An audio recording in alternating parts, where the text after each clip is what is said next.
केंद्रीय मंत्रिमंडल के मेरे साथी अश्विनी वैष्णव जी, राजीव चंद्रशेखर जी, जिपे के आउटगोइंग चेयर जापान के मिनिस्टर हिरोशी योशिदा जी, मेंबर कंट्रीज के अन्य मिनिस्टर्स, अन्य महानुभाव, देवी और सज्जनों, ग्लोबल पार्टनरशिप और आर्टिफिशियल इंटेलिजेंस समिट में मैं आप सभी का स्वागत करता हूं। मुझे खुशी है कि अगले साल भारत इस समिट की अध्यक्षता करने जा रहा है। ये समिट एक ऐसे समय हो रही है जब एआई को लेकर पूरी दुनिया में बहुत बड़ी डिबेट छिड़ी हुई है। इस डिबेट से पॉजिटिव और नेगेटिव हर प्रकार के एस्पेक्ट्स सामने आ रहे हैं। इसलिए इस समिट से जुड़े प्रत्येक देश पर बहुत बड़ा दायित्व है। बीते दिनों में मुझे अनेक पॉलिटिकल एंड इंडस्ट्री लीडर से मिलने का अवसर मिला है। मैंने उनसे मुलाकात में भी इस समिट की चर्चा की है। एआई के प्रभाव से वर्तमान और आने वाली पीढ़ियां कोई भी छूटी नहीं है। हमें बहुत सतर्कता के साथ, बहुत सावधानी के साथ आगे बढ़ना है। और इसलिए मैं समझता हूं इस समिट से निकले विचार, इस समिट से निकले सुझाव पूरी मानवता की जो मूलभूत मूल्य है उसकी रक्षा और उसको दिशा देने का काम करेंगे। फ्रेंड्स, आज भारत एआई टैलेंट और एआई से जुड़े न्यू आइडियाज का सबसे प्रमुख प्लेयर है। भारत के युवा tech experts, researchers AI limits को एक्सप्लोर कर रहे हैं। भारत में हम एक बहुत ही जोश से भरी हुई एआई इनोवेशन स्पिरिट देख रहे हैं। यहां आने से पहले मुझे एआई एक्सपो में जाने का अवसर मिला। आर्टिफिशियल इंटेलिजेंस कैसे जीवन बदल सकती है, ये हम इस एक्सपो में देख सकते हैं। युवा एआई इनिशिएटिव के तहत चुने गए युवाओं के आइडियाज को देखकर मुझे ज्यादा खुशी होना बहुत स्वाभाविक भी था। ये युवा टेक्नोलॉजी के द्वारा सामाजिक बदलाव लाने का प्रयास कर रहे हैं। भारत में एआई से जुड़े सॉल्यूशंस की चर्चा तो अब गांव-गांव तक पहुंच रही है। हाल ही में हमने एग्रीकल्चर में एआई चैटबॉट को लॉन्च किया। इससे किसानों को अपने एप्लीकेशन स्टेटस, पेमेंट डिटेल्स और गवर्नमेंट स्कीम्स से जुड़े अपडेट्स जानने में मदद मिलेगी। हम एआई की मदद से भारत में अपने हेल्थ सेक्टर को भी पूरी तरह से ट्रांसफॉर्म करने की दिशा में काम कर रहे हैं। सस्टेनेबल डेवलपमेंट गोल्स को हासिल करने में भी एआई अहम भूमिका निभा सकती है।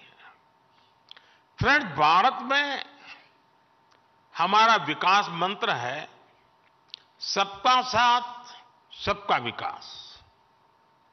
हमने एआई फॉर ऑल की भावना से प्रेरित होकर सरकार की नीतियां और प्रोग्राम तैयार किए हैं। हमारा प्रयास है कि हम सोशल डेवलपमेंट और इंक्लूसिव ग्रोथ के लिए एआई की क्षमताओं का पूरा फायदा उठा सकें।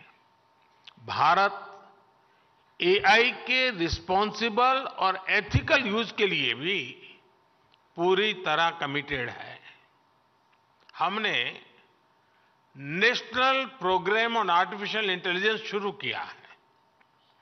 हम भारत में एआई मिशन भी लॉन्च करने जा रहे हैं। इस मिशन का लक्ष्य भारत में एआई कंप्यूट पावर की पर्याप्त क्षमता स्थापित करना है।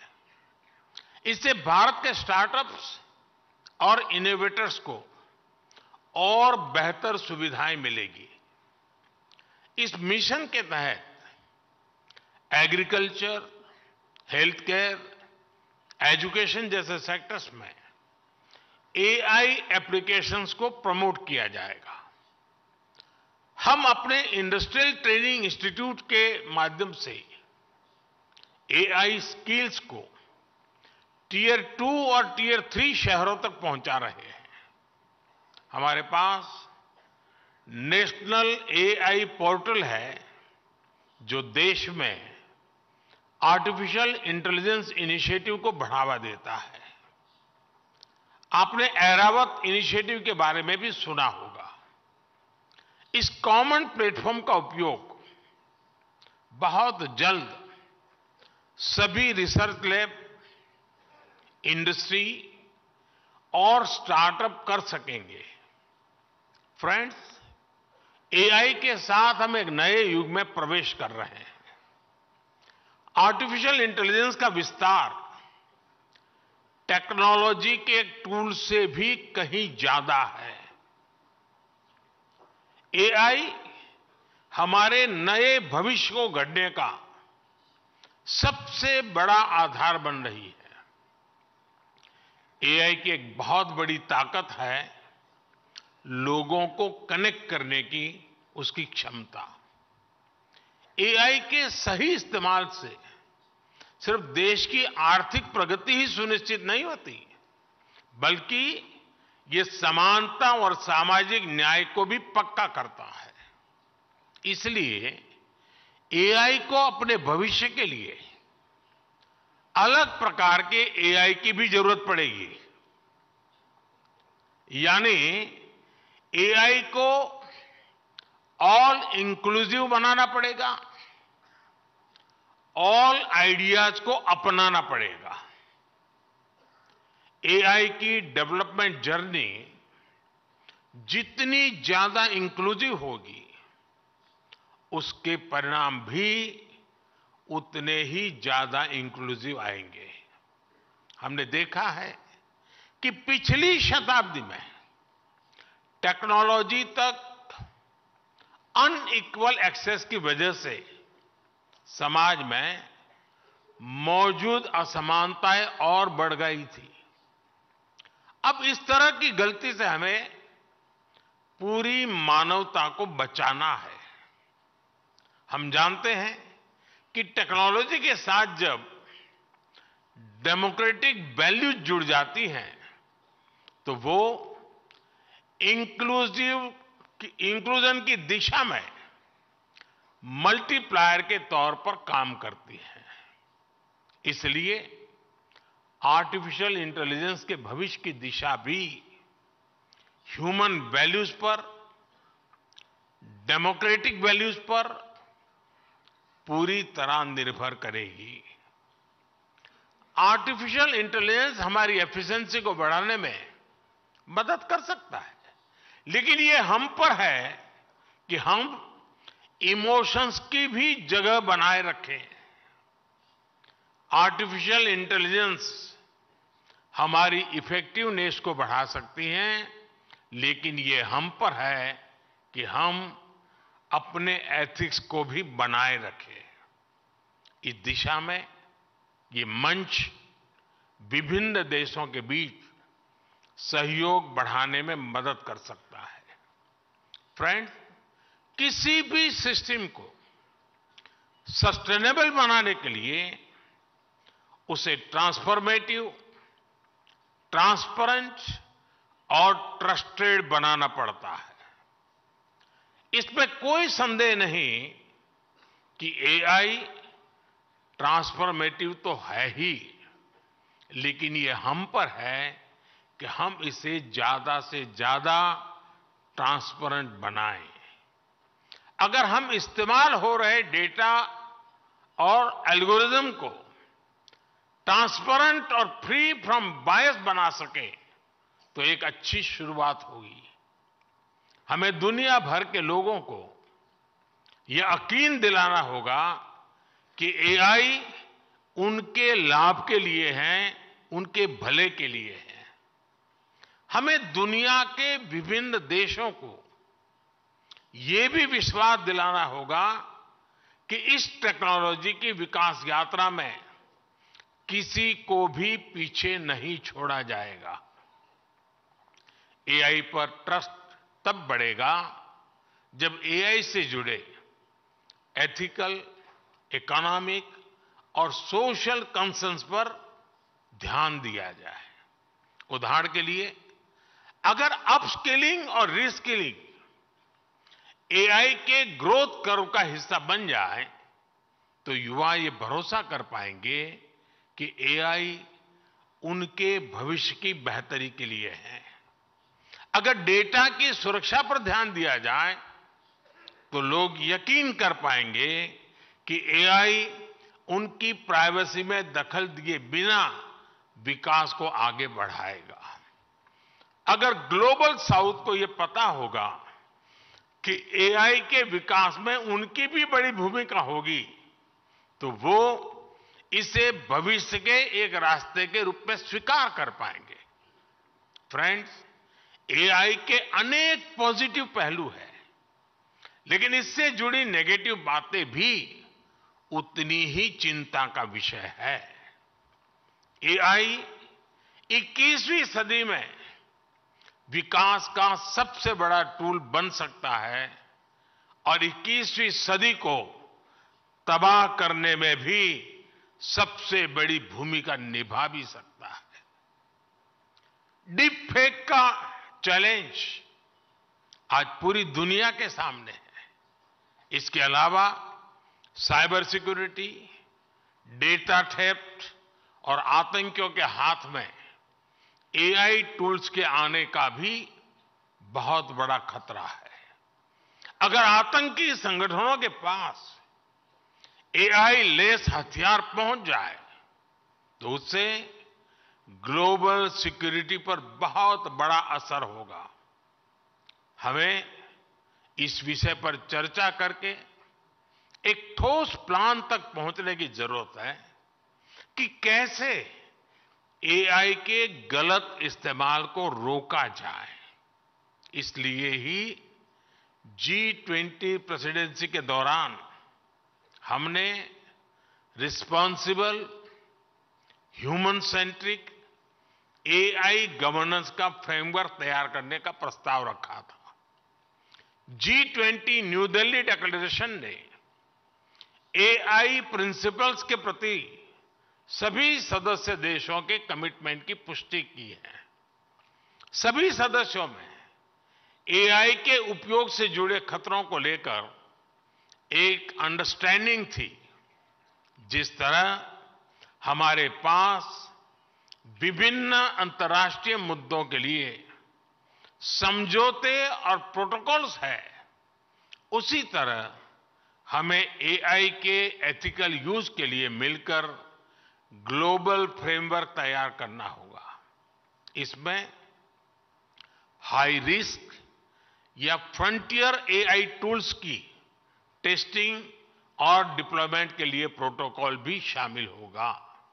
इसके लिए कन्विक्शन, कमिटमेंट, कोऑर्डिनेशन और कोलैबोरेशन की सबसे अधिक जरूरत है। हमें मिलकर ऐसे कदम उठाने ही होंगे जिससे एआई का रिस्पॉन्सिबल यूज सुनिश्चित हो सके। आज इस समिट के माध्यम से भारत पूरे वैश्विक जगत का आह्वान करता है कि इस दिशा में हमें अब एक पल भी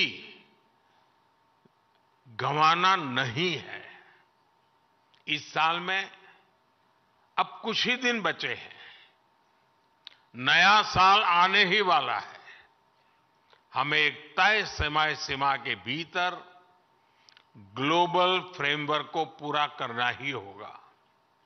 मानवता की रक्षा के लिए ये किया जाना बहुत ही जरूरी है।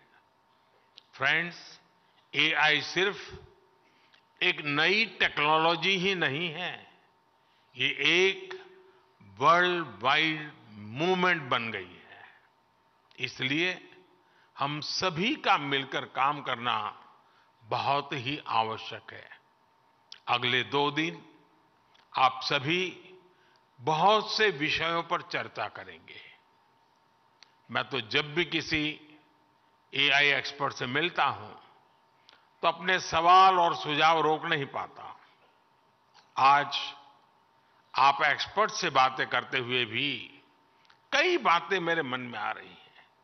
हमें ये सोचना होगा कि एआई जनरेटेड इंफॉर्मेशन की क्रेडिबिलिटी को कैसे बढ़ाया जा सकता है। ऐसे क्या डेटा सेट्स हो सकते हैं जिनके उपयोग से हम एआई टूल्स को ट्रेन और टेस्ट कर सकें। किसी एआई टूल को मार्केट में रिलीज करने से पहले कितना टेस्ट करना चाहिए, इस पर भी जरूर सोचना चाहिए। क्या हम कोई सॉफ्टवेयर वाटरमार्क इंट्रोड्यूस कर सकते हैं जो ये बताएं कि ये इंफॉर्मेशन या प्रोडक्ट एआई जनरेटेड है। इससे जो व्यक्ति एआई जनरेटेड इंफॉर्मेशन का इस्तेमाल करेगा उसे उसकी लिमिटेशंस के बारे में पता रहेगा। एक बात मैं भारत में केंद्र सरकार और राज्य सरकार के दिग्गजों से भी कहूंगा, सरकारों के पास योजनाओं से जुड़ा विभिन्न तरह का डेटा होता है। इसका उपयोग एविडेंस बेस्ड डिसीजन मेकिंग में कैसे कर सकते हैं? क्या हम ऐसे डेटा का एआई टूल को ट्रेन करने में उपयोग कर सकते हैं? क्या हम एक ऐसा ऑडिट मैकेनिज्म स्थापित कर सकते हैं जिसमें एआई टूल्स को उसकी क्षमता के आधार पर रेड, येलो या ग्रीन में कैटेगराइज किया जा सके? क्या हम एक इंस्टीट्यूशनल मैकेनिज्म स्थापित कर सकते हैं जो रेजिलिएंट एम्प्लॉयमेंट को सुनिश्चित करे? क्या हम standardized global AI education curriculum ला सकते हैं? क्या एआई ड्रिवन फ्यूचर के लिए लोगों को तैयार करने के स्टैंडर्ड तय कर सकते हैं? ऐसे अनेक सवालों पर सरकार से जुड़े लोग और आप सभी एक्सपर्ट्स जरूर विचार करें। फ्रेंड्स, आप जानते हैं कि भारत में सैकड़ों भाषाएं बोली जाती हैं, हजारों बोलियां हैं। डिजिटल इंक्लूजन को बढ़ाने के लिए एआई की मदद से स्थानीय भाषा में डिजिटल सर्विसेज कैसे उपलब्ध कराई जा सकती हैं, इस बारे में भी सोचें। जो भाषा अब नहीं बोली जाती उसे एआई की मदद से कैसे रिवाइव किया जा सकता है, इस पर भी काम करें। संस्कृत भाषा का नॉलेज बेस और लिटरेचर बहुत समृद्ध है, उसे एआई की मदद से कैसे आगे बढ़ाया जा सकता है, इस पर भी सोचें। एआई की मदद से वैदिक मैथमेटिक्स के मिसिंग वॉल्यूम्स को क्या फिर से जोड़ा जा सकता है, इस बारे में भी प्रयास किया जाना चाहिए। फ्रेंड्स, मुझे विश्वास है कि ये समिट आइडियाज एक्सचेंज करने का बेहतरीन अवसर उपलब्ध कराएगी। मैं चाहता हूं कि इस समिट में शामिल होने वाले हर डेलीगेट के लिए एक ग्रेट लर्निंग एक्सपीरियंस साबित हो। अगले 2 दिनों तक आप एआई के विभिन्न पहलू पर गहनता से विचार विमर्श करेंगे। मुझे आशा है कि हमारे पास स्पेसिफिक आउटकम्स होंगे। इन पर अमल करके हम एक रिस्पॉन्सिबल और सस्टेनेबल फ्यूचर के निर्माण का रास्ता जरूर सशक्त करेंगे। आप सभी को मेरी बहुत बहुत शुभकामनाएं हैं। बहुत बहुत धन्यवाद। नमस्कार।